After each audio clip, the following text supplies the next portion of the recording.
Ntanguye gushimira Imana yo mu ijuru yabonye ko ari vyiza uyu munsi twongeye duterane dusangira amajambo yayo, kandi nongeye gushimira Imana ikigira kabiri kubona Imana yazigamye ubwoko bwayo bukaba buri hano butuje bwiteguye kumva ico Imana igomba kuvuga. Rero hamwe no kuyikengurukira no kuyishimira, uwariwe wese nafate Bibiliya yiwe tuzingurure mu gitabo c'umukozi w'Imana yitwa Nahumu. Nahumu igice ca gatatu ku murongo wa 14 niyo ngomba dusangira amajambo y'Imana y'uyu munsi Imana yadutegekanirije. Nahumu igice ca gatatu ku murongo wa 14. Ndizera abafise Bibiliya mwamaze kuhabona, utahabona ntibimugore cane yogerageza kunyumviriza kuko ngomba nsome n'ivyigwa biramutwara umwanya. Reka nsome mu izina rya Yesu. Enda niwivomera amazi azomara igihe uzoba wugarijwe, amaboma yawe nuyakomeze. Ja mwibumba ukata utwondo, fata iforoma ry'amatafari. Amen. Rero muri aya majambo niho nakuye umutwe Imana yagombye kudusangire, ivuga ngo ivomera amazi azomara igihe uzoba wugarijwe. Aya majambo yabwiwe igisagara kininiwe, ntabwo babwiwe kugura indya canke kurondera indya, babwiwe kwivomera amazi azobafasha igihe kirekire bazoba ariho mu ngorane. Rero mu buzima bwa misi yose hari igihe umuntu aca mu buzima bwiza n'igihe aca mu buzima bubi. Si vyose bidutunga muri ivyo bice bibiri. Harimwo ivyo ushobora gusanga ari nkenegwa. Aba rero babwiwe nkenegwa ko ari amazi bakwiriye. Mwitegereje mu buzima bw'umwana w'umuntu, iyo abuze amazi acapfa, kandi n'ibirimwa navyo iyo bibuze amazi naho nyene umuntu ntiyimbura. Rero bibonekana amazi ni nkenegwa mu buzima bwacu bwa misi yose. Isi ikeneye amazi, ico ari cyo cose gikeneye amazi. Iyo twitegereza vyaba ivyatsi vyaba ibiti, ukazobona biremvye nuko vyatewe n'amazi. Rero ababwiwe kuvoma amazi atari umunsi canke imisi ibiri, amazi azobafasha kumara igihe bugarijwe canke mu gihe kizoba ari kibi kuri bo. Rero iri jambo naryakiriye nk'imburi ryariko riyaburira iki gisagara kininiwe. Imana rero ikoresha umuhanuzi Nahumu ngo aburire iki gisagara. Mu majambo Nahumu yakoresheje yaribukije bininiwe ivyabaye ku gisagara citwa Dabesi co muri Egiputa.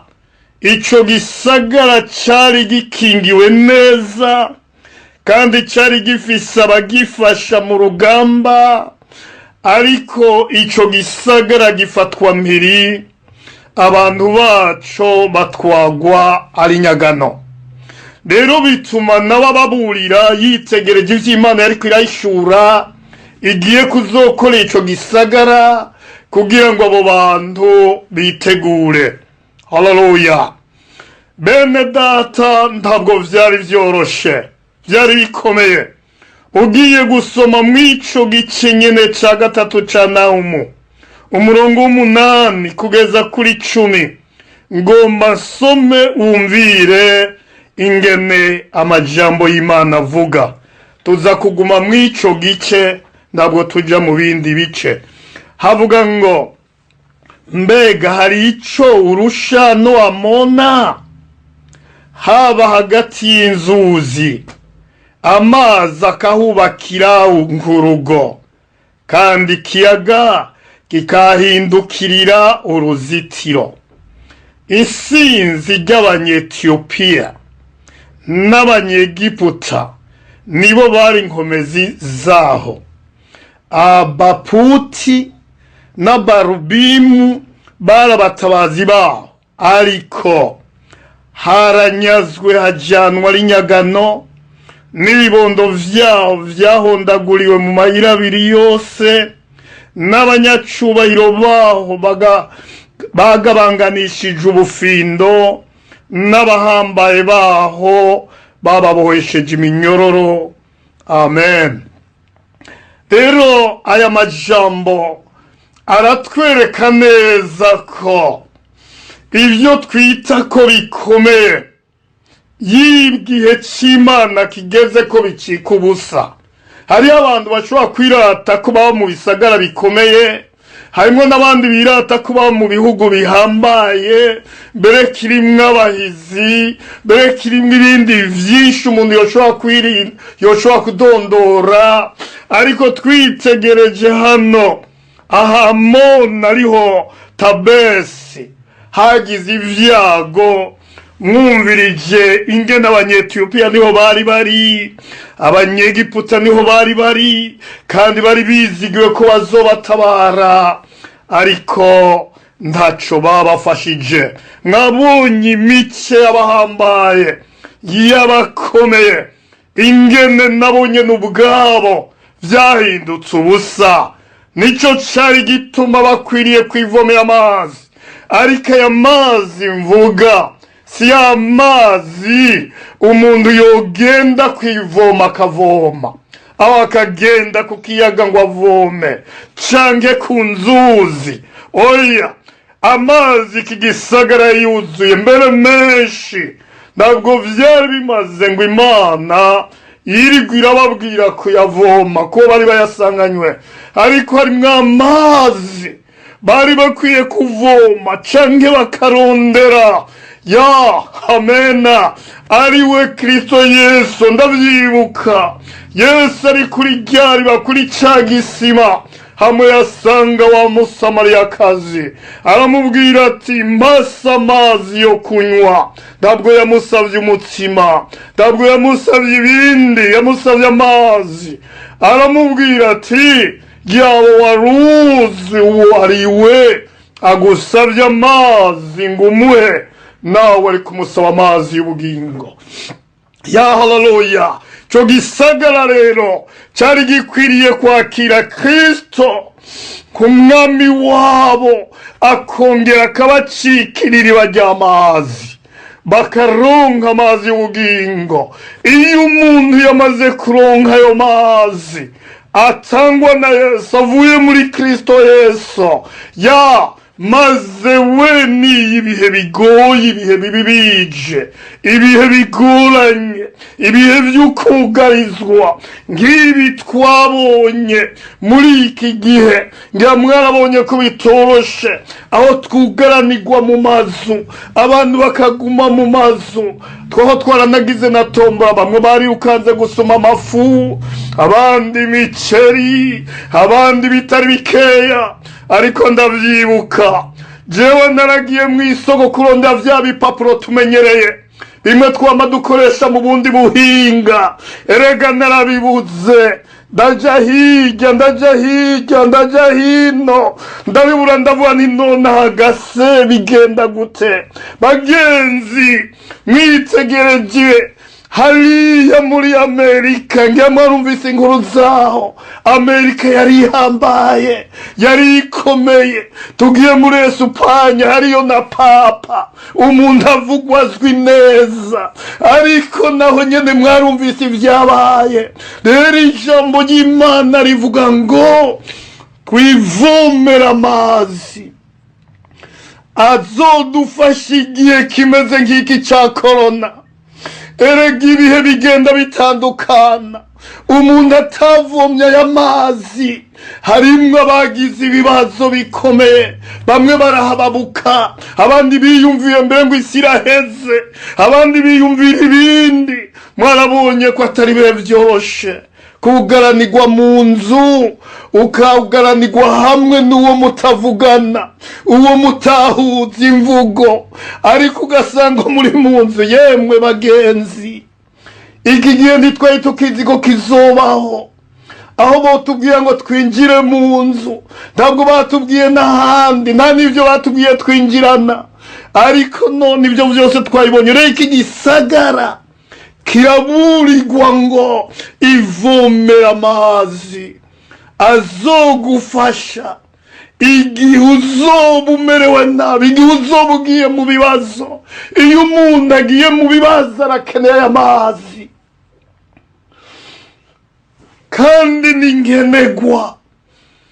Aya mazi iyo uyabuze wogira ikibazo. Mbere hakobura amazi wopfuma ubura indya. Indya uzibuze ukifitira amazi yo kumaza iminsi, ugasanga ko urashikiye zandya. Rero bagenzi, natwe turakeneye aya mazi, tutaravye aho tuba ko hakomeye nuko hadakomeye, tudaharuye ubushobozi n'ububasha hafise n'ivyo tuhazi ko. Oya, na cane cane turabe mbega dukeneye iki muri ubugingo, dukeneye iki muri iki gihe. Mbega ni indya nyinshi, mbega ni impuzu nyinshi, mbega ni itunga ryinshi. Igikenewe n'amazi adufasha nimba ugwaye, nimba uhuye n'ibibazo. Erega harimo ibibazo duhura indya zitagufasha, ariko wifitiye amazi Kristo Yesu atanga, wamenye ubwo buhinga, kuko mu kuyavoma wakira Kristo Yesu nk'umwami wawe, akakwinjiramwo. Amaze kukubamwo acika imbizi y'ubugingo. Noneho si imbizi y'ubugingo gusa, yani umutabaje arakumva, umuhamagaye aritaba. Ntaco bitwaye ngura ingumba, ntaco bitwaye ngura agwaye imyaka myinshi. Iyo Yesu ari muri wewe, hari umunsi azoguhindukirira iriba ry'amazi y'ubugingo. Nshuti yanje uriko uranyumva, ndagomba dusome ku murongo wa 11 na 13. Tubandanye muri kino gitabo ca Nahumu, twumvirize ingene babwiwe. Rivuga ngo, nawe nuko uzoboregwa uje kwinyegeza, kandi uzokwironderera ubuhungiro ku bw'abansi. Amaboma yawe yose azoba nk'ibiti by'imusukoni z'isega, iyo binyiganyigijwe zihungurukira mu kanwa k'umugi. Abantu bawe bari muri wewe bameze bw'abagore. Amarembo y'igihugu cawe yugururiwe abasi bawe, umuriro watongoye imyugariro yawe. Amen. Amajambo akomeye ahambaye. Hano twabwiwe ibizoba mu minsi iri imbere, none hano turiko turabwirwa ibyo babwiwe nk'iminsi iri imbere, nk'ibintu vyamaze kuba. Rero bene data, uko ibihe bigenda bikwirikirana, iminsi uko ugenda ikwirikirana, ibintu bigenda bihinduka. Kumbura uko waraye uvyutse nijoro siko ejo uzovyuka. Ukuza kwiriga uno munsi abandi aho buza guca uyu munsi canke bukeye ntibazi ingene riza kugenda. Igikenewe niki? Munkundire muri iyi saha tugezemwo, uwo ari we wese yumve ko aya mazi akenewe, kandi ntuvome make, uvome menshi. Amaze nimba ufise amapipa uvomere mu mapipa, ufise ibidumu uvomere mu bidumu, kuko aya mazi arakenewe. Hari ibihe bigoye biri imbere yacu. Nimba twabonye ibihe vya korona, hari ibindi biri inyuma ya korona tutazi ingene bizoba bimeze. Kwicara tuvyiteguriye dufise amazi, kuko izuba ari ibihe bikomeye na cane cane ku bakijijwe, aho batazora hirya no hino. Bizoba bimeze nko gukikuzwa imbere n'inyuma. None ico gihe wokora iki?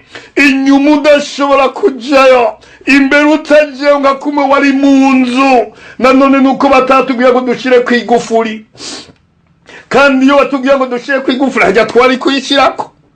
Umuntu agiye ati ntihagire ikinjira ngo gihave kinyanduza, ngo gihave kinyonona, ariko batubwira ngo twugare gusa, turugara. Utaza hica umuyaga, none ubwo twoba twarawugariye. Uriko uritegereza, harimwo amadirisha wasanga inzu yuguruye, none amadirisha yo kutari wugaye. Hari n'abandi imiryango usanga ifise ikibazo, none ko ataco wari wayikozeko. Wari mu nzu ariko idirisha ryari ryuguruye, wari mu nzu ariko umuryango wari ufise ikibazo. None se icagutabaye niyo nzu wari wicayemwo, kandi ata muti baguhaye ngo wicarane, ata n'ikindi baguhaye ngo gigukingire. Ubwo se wokwirata iki? Yewe muntu nyumva, nunyumva Imana yandungikanye imburi ngo ndakuburira ibihe biri imbere biragoye, mbere bisumba ivya korona. Korona yaranyigangije, iranyiganza. Erega Imana ndikoresha bimwe twabonye gusa, ngira mwabibonye mwese. Ikoresha ikigomba kigahindisha abahambaye, abaciye bugufi kigahindisha agashitsi. Ngira mwarabibonye ca gihugu mpejeje kuvuga, ngira mwarumvise ingene cahinda agashitsi. Uwahora avuga menshi akavuga make. He bagenzi, Imana niyo gutinywa, Imana niyo gusengwa. Iyiburira niyizi bizoba, ntabwo izorenda gukoresha imwe bijya ngo kakaka gusa. Hari igihe izohuha impwemu gusa, impwemu ibintu bigacika bikayogera.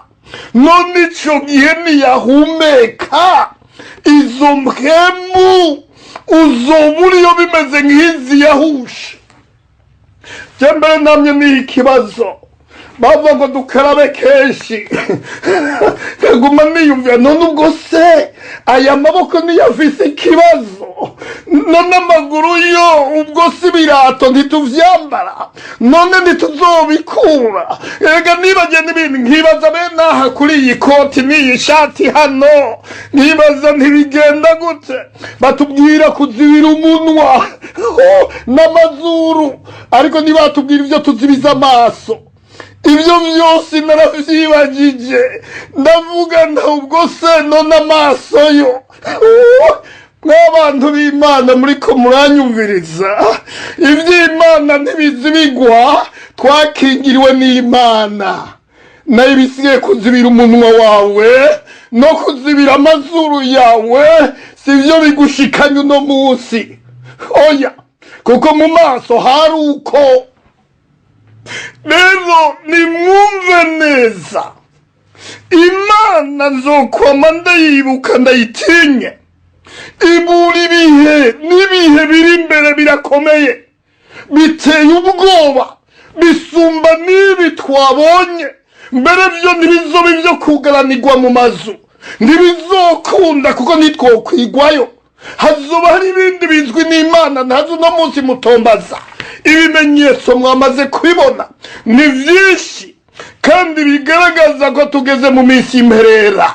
Arahiriwe uwavomye amazi azomutunga mu gihe atazi. Singubura umwaka umwe, singubura imyaka ibiri, singubura imyaka itatu, oya, ntayo nzi, Imana niyizi, ariko voma amazi. Imwe n'abakarorero, iyo imvura ikuvye ibicu bigatangwa guhinduka kw'ijuru, abantu bazi canke b'abanyabwenge canke abahanga bamenya ikigomba kuba iyo babonye ko imvura ikuvye kw'ijuru, ijuru igahinduka. Abamye hanze ngira mwabonye hejuru ingene hari igihe hataba kw'ibicu, hari igihe rero haba kw'ibicu, hakaba rero kw'ibicu bitandukanye abantu bashobora kuvuga ati imvura igomba igwe. Hakaba rero n'igihe haza akayaga, sinzi ngo kajisha mu burasirazuba katanguye kumanuka buke buke, abanyabwenge n'abahanga batangwa vuba bati imvura igomba igwe. Ivyo rero iyo bamaze kuvyiyumvira, umuntu yari yanikiye impuzu atangwa kuzanura. Uwararagiye inka aca atangura kuzegereza hafi y'urugo. Uri ku rugendo aca atangura kwiruka yihuta ngo yegere imihana hiri kugira ngo ntanyagigwe. Abandi nabo usanga bahitana imitaka akayigendana, ati niyo yari ndikorokera hasi nje nipfuka, bisobanurwa ntabagomba kunyagirwa.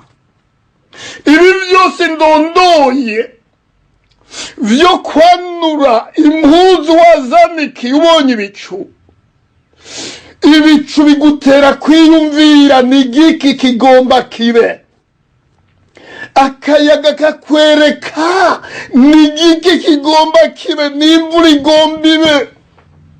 None tweho nimba ibicu vyotwereka ko imvura igomba igwe, abantu bakanura impuzu banikiye, abari ku ngendo bakarondera imitaka itaranagwa, abaragiye inka bagacura bakengeza imihana itaranagwa, ahubwo se nta bimenyetso biriho biriko biratwereka ko ivyo Yesu yavuze bigiye gushika.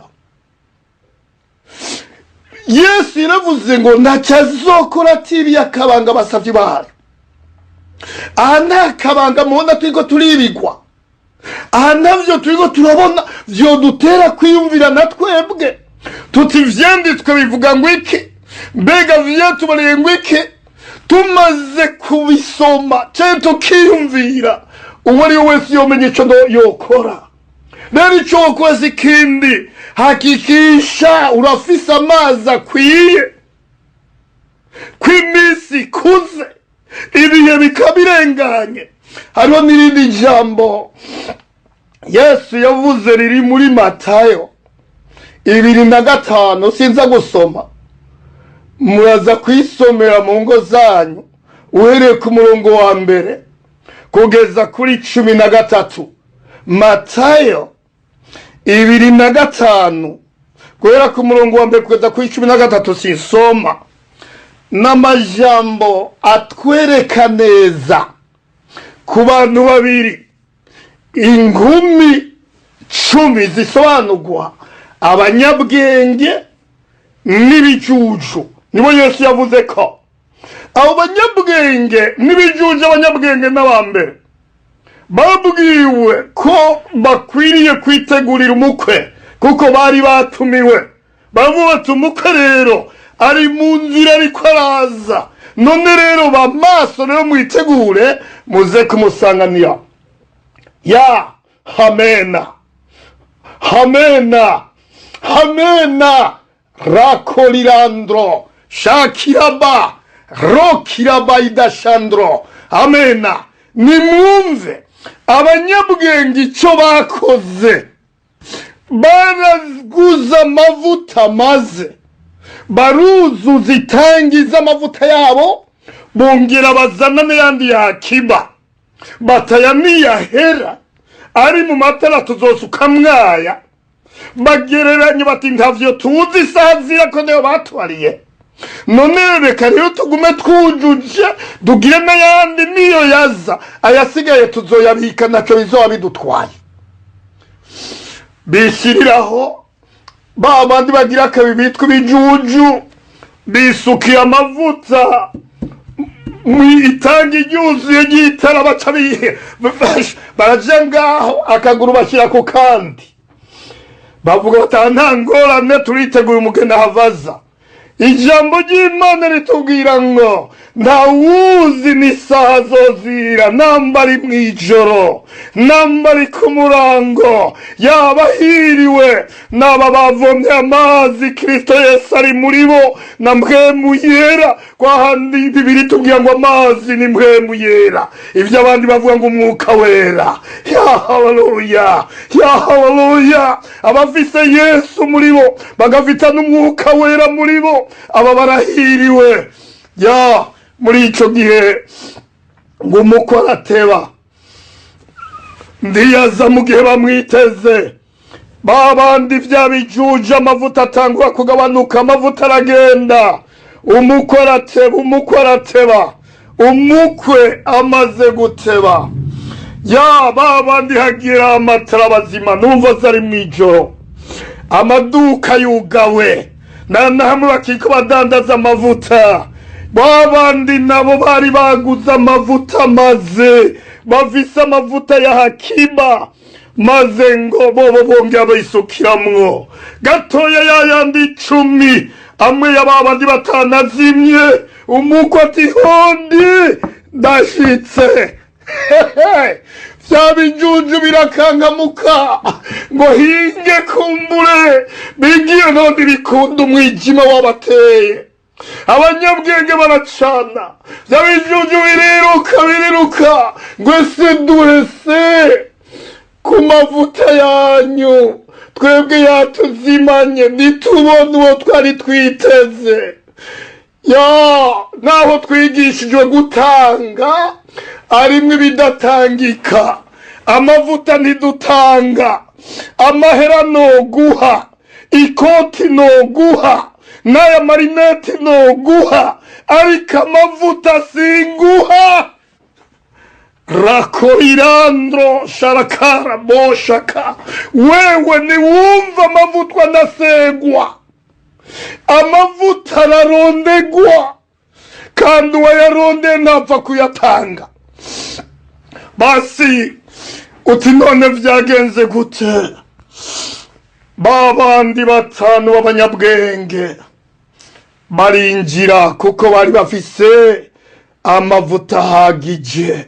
Beka ngo bazi ikibazo ko twegereje iminsi igoye, iminsi ikomeye, na cyane cyane abakijijwe, na cyane cyane abari mu mwuka wera, na cyane cyane abari mu ijambo ry'Imana bakarigendera, ko tugiye gushika muri iyo minsi igumye iteye ubwoba. Ibyo no kwitanga umutihani, cyangwa ibyo no kwitanga igipimo c'abantu b'Imana kiregereje. Abafise ibiro bikwiye bazogaragara, abadafise ibiro bikwiye bazomaramara. Rero woba witeguriye gute kwibicu biza biriko biragaragaza imvura ko igiye kugwa? Mbega woba witeguye gute muntu w'Imana? Aho woba ubona ibiriko biraba, nimba uriko urakurikirana, woba ufise amavuta ya hakiba azogutunga muri ico gihe. Hari abantu bigo barangubita ibibazo byinshi bavuga ati mucungaji, na cyane cyane benshi bafise iki kibazo ca 6. Ati none kwemera ko abana bapfa, abandi bakambwira n'ibindi bibazo byinshi, ngavuga nti niwumve, nimba muri wewe atamaza kurimwo, canke nimba muri wewe Yesu atakurimwo, canke muri wewe nimba umwuka wera atakurimwo, ntuzogire ngo uzobikora muri iyo saha. Harimo ibintu bizocanganya abantu ubwenge busanzare. Uburi icyo utora n'ico ureka, uburi icyo ufata n'ico ureka. Nagize nti ibyo bibazo reka kuvyirusha, reka turindire bibanze bishike. Igikenewe si ukuniganya guharira n'ibi biharuro. Igikenewe ni kwiyumvira, mbega ibitarashika ndafise aya mazi, ndafise amavuta, ko dukeneye aya mazi, dukeneye n'amavuta. Ibi birakenewe kandi bimaze. Bene data, mvugisha uko ngoma nirangirize, urafise amazi amaze azogutunga mu gihe kizoba gisa niki. Urafise amavuta azogutunga igihe umukwe azoba gitevye. Ijambo ry'Imana ritubwira ngo ashobora kuza mu ijoro uwo twiteze, ariwe mukwe wacu, ariwe Yesu Kristo. Kandi ritubwira ngo ntawuzi isaha. Ariko ukoza kwazoza kumuranga izuba riko riraka, ngo amavuta ndakenewe, we uribesha. Si uzomupangira iyo sahasha, uragomba ureke. Jewe woyimpangira n'undi woyimupangira, ariko Yesu ndapangirwa isaha. Oya, ntabwo uzoshobora. Nawe n'isaha wipangira kugora, none iya Yesu niyo uzokomanya. Mu bimenyetso rero dufise biranga kugaruka kwa Yesu biramaze kugaragara. Ivyo vyarabonetse, bimeze nk'ibicu, bimeze nk'umuyaga werekana imvura. Ntuzovuge ngo ntiwibi wakabanga, warabibonye uravyibonera. N'icago catuganiye mu nzu mwakiboneye. Turaja nta muntu yaravyiteze ngo bizoshika. Aho isi yose ihinda agashitsi na bado ahandi irahinda agashitsi. Nimurindire. Ico nobasaba gusa mwe muri ko mwanyumviriza, urahiriwe wewe wamaze kwirondera amazi hakiri kare, utari bwayarondere yarondere. Urahiriwe wewe uzumvise amavuta uvuti pe ndumva neza, kumwe ko Bashaduraka na Meshake ngo mwami niyito dutabara tukagomba tugapfa, ndaco bidutwaye. Abo nibo bakenewe, niyito dutabara, nitoza. Kwa imwe bagira ngo Yesu manuka manuka.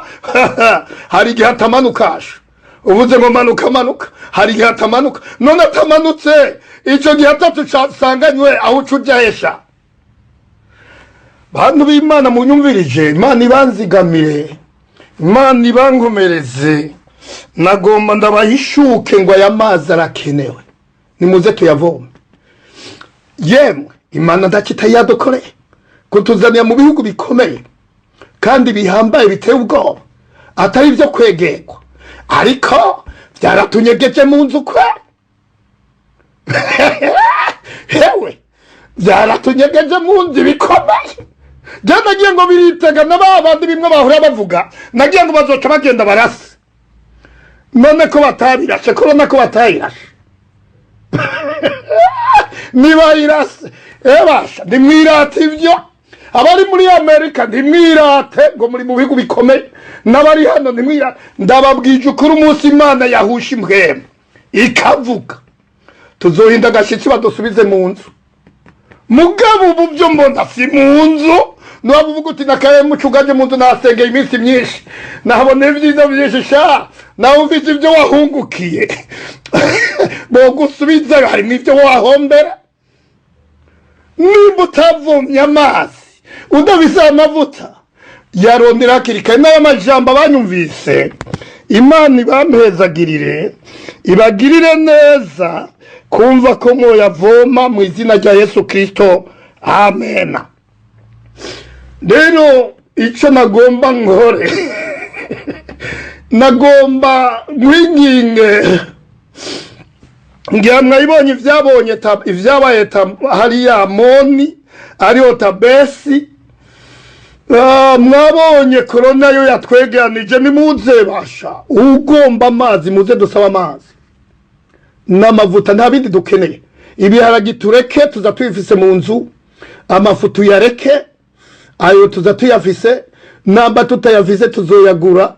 ariko tuzi ko atazodutunga muri ivyo bihe.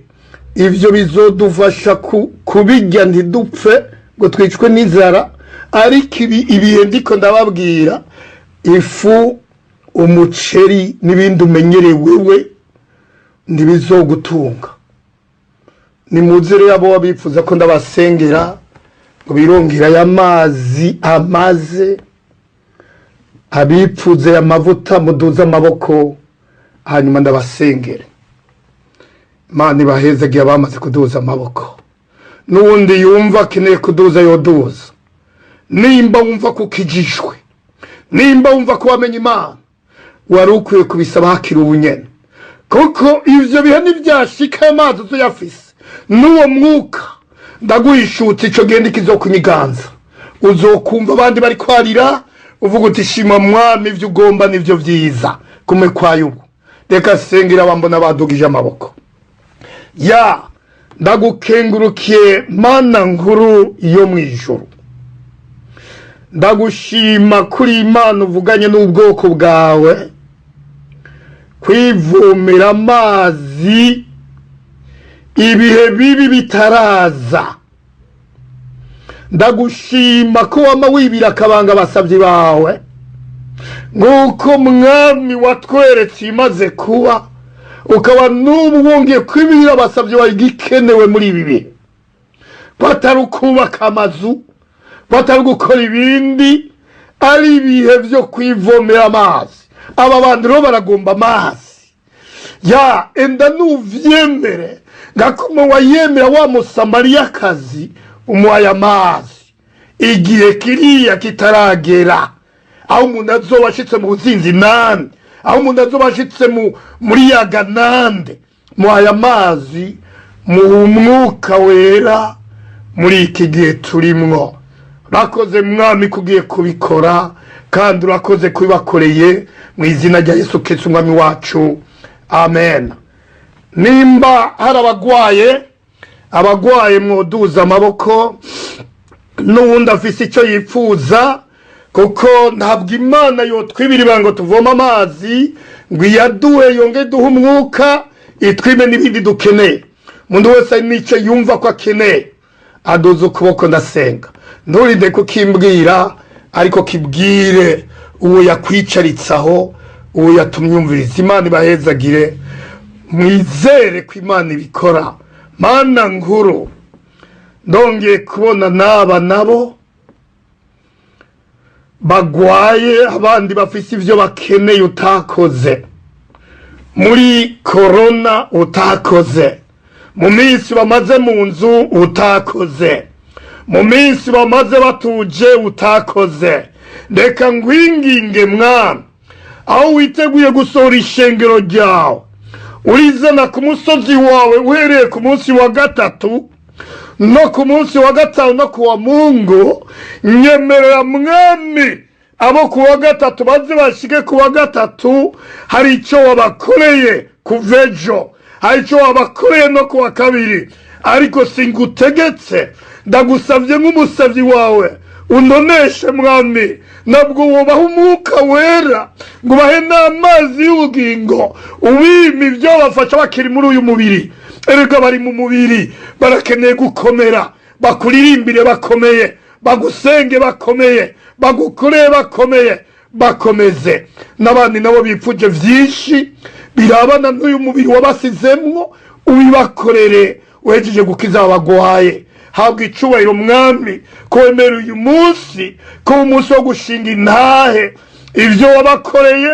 Yaburi yari muri Amerika, uraza amagorwa yiwe, uraza amarira yiwe, biguhimbara umushikeko. Hajya nyene muri Amerika ari, hajya nyene muri Janza arimwo, hajya nyene ahagaze, hajya nyene yicaye hajya nyene aryamye. Mu izina rya Yesu uyiyerekanire ivyo yamaze mu myaka, ivyo yabuze mu myaka tutari bwavugane, tutari bwamwumve, atari bwatwumve. yoba yarumvise amazina yacu ariko atigeze yumviza impwemu mwingingiza impwemu zimubumbira ikintu hariya nyine muri Amerika azokoma yirata ko wamukoreye muri Amerika aciye kuri umurongo. Habwa icubahiro mwami. Tibagiye n'abatumaranye iminsi hano bama baza ku murongo baduga bamanuka, ubatoneshe mwami, nze ndababone buzuye ubwiza bwawe n'ubushobozi bwawe mwami, banegerejwe n'ingene wabibutse muri uyu mubiri,